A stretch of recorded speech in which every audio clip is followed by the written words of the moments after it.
Okay, so case study number 2, we have Harry, who's a 65-year-old male. The main goal of the program is to increase his functional strength, reduce his blood pressure hopefully, and increase his aerobic capacity. So we're looking for a good functional program to increase all of those areas and to improve his general way of life. The main things we've got to look out for is joint pain, especially felt in the lower limbs, limited hip flexibility, and it's also a diabetic as well. So the exercise order has to be assessed probably gradually each week, just to see if the pain level is okay, as in the sitting and standing, so he's not on his feet too long. Maybe has some comfort, as in a mat under some exercises while he's standing.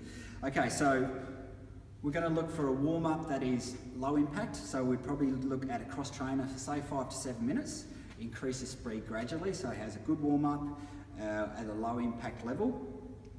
We'd probably look at some mobility work as well, just to get used to and get some arm swings, some knee lifts in there, maybe on the step, and some pre-exercise stretching as well. We could even use a foam roller as well.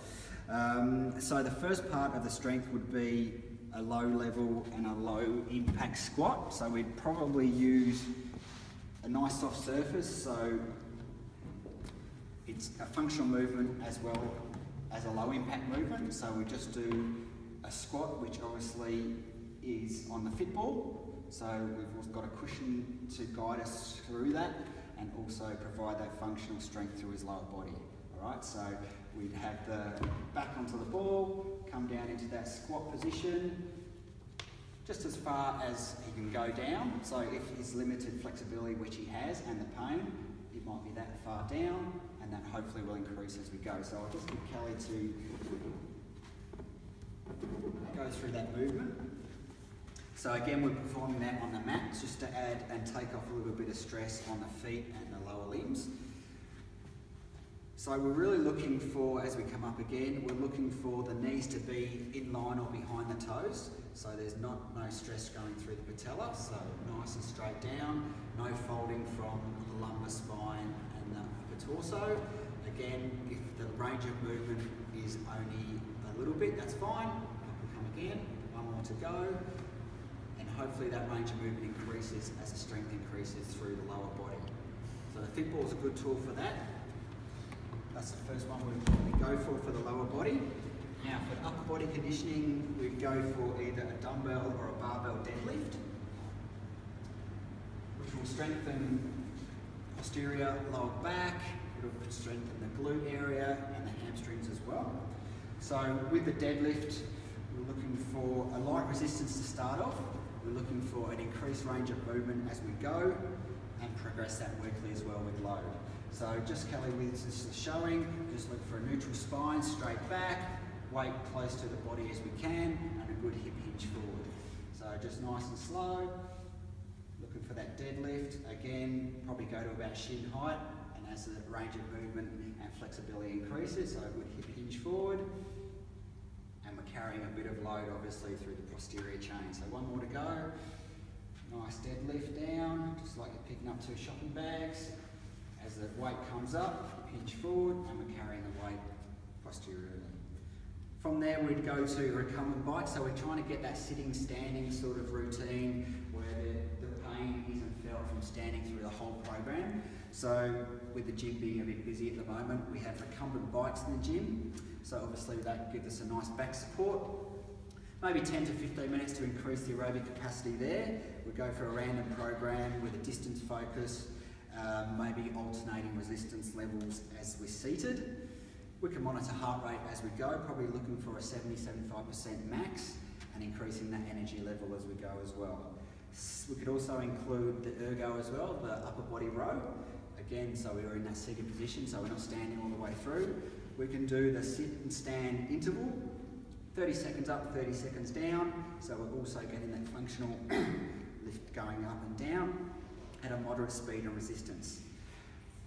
Some more strength exercises. Now we can ideally go on the cable setup or a seated row on a machine. So a compound row would be just a static hold. We don't need to go too far into a squat, and it's just a obviously an upper body exercise, rowing back from resistance, squeezing the shoulder blades back,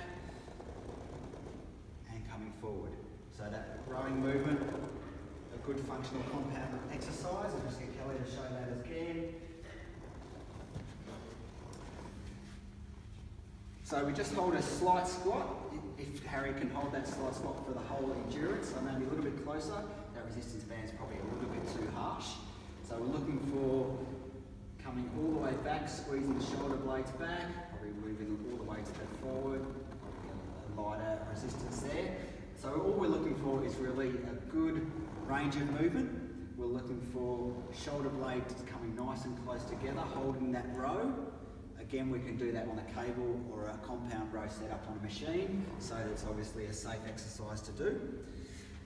We can balance that up with a cable chest press or a seated chest press. So again, we've gone from a standing to a seated position. Now we haven't got a chest press in here, but obviously a seated chest press in the gym would be just a pushing movement, like so, to increase strength through the anterior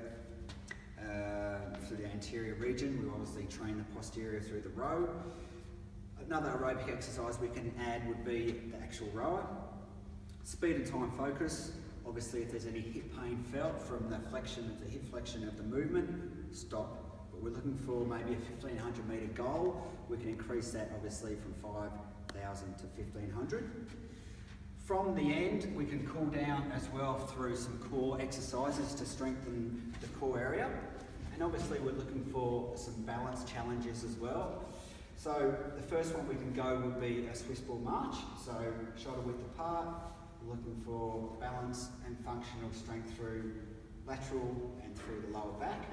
So raising one, raising two, holding, dropping down. The fit ball is working to add that instability challenge. And obviously the time that the hold is the key and the focus. So just an alternating fit ball march. Kelly, if you just demonstrate the next two exercises. So if we just go for marching, we can just go for time. Maybe 2 sets, 30 seconds.